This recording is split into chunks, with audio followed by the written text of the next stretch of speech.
Hi everyone, welcome back to my channel RMB Edutech. আশা ৰাখিছো আপোনালোক সকলোৱে ভালে আছে আৰু আজিৰ এই ভিডিঅ'টোত আমি খুব এটা গুৰুত্বপূৰ্ণ এনাউন্সমেন্ট আমি ডিসকাস কৰিম আৰু এই এনাউন্সমেন্টটো কৰিছে আমাৰ মাননীয় মুখ্যমন্ত্ৰী ডাঙৰীয়া দেৱে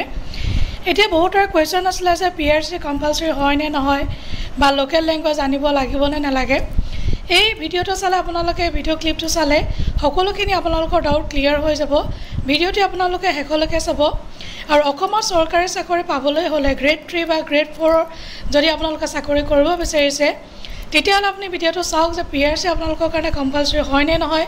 বা লোকেল ল্যাঙ্গুৱেজ আপোনালোকে জানিব লাগিব নে নালাগে তো এতিয়া বেছি দেৰি নকৰি ভিডিঅ'টো আৰম্ভ কৰোঁ আহক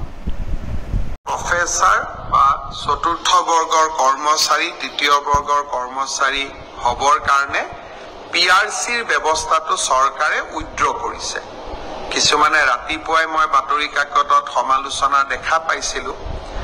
মই শিক্ষা মন্ত্ৰীক সুধিছিলো যে আমাৰ PRCৰ ব্যৱস্থাটো প্ৰত্যাহাৰ কৰা হৈছে নেকি শিক্ষা মন্ত্ৰীয়ে মোক কৈছিল যে গুৱাহাটী উচ্চ ন্যায়ালয়ে PRCৰ ব্যৱস্থাটো আইনী ব্যৱস্থা বুলি নামানে কাৰণে এই ব্যৱস্থাটো প্ৰত্যাহাৰ কৰিছিল কিন্তু তাৰ পৰিৱৰ্তে আমি এটা ডাঙৰ সেফগাৰ্ড দিছিলো যে অসমত যদি কোনোবাই চাকৰি কৰিব খুজে তেওঁ অসমীয়া বড়ো বা বৰাক উপত্যকাত চাকৰি কৰিব খুজিলে বঙালী হিন্দী ভাষা জানিব লাগিব অৰ্থাৎ লোকেল ল্যাঙ্গুৱেজ নাজানিলে আমাৰ অসমৰ মহাবিদ্যালয় হওক চৰকাৰী কাৰ্যালয়তে হওঁও চাকৰি কৰিব নোৱাৰে অৰ্থাৎ আমি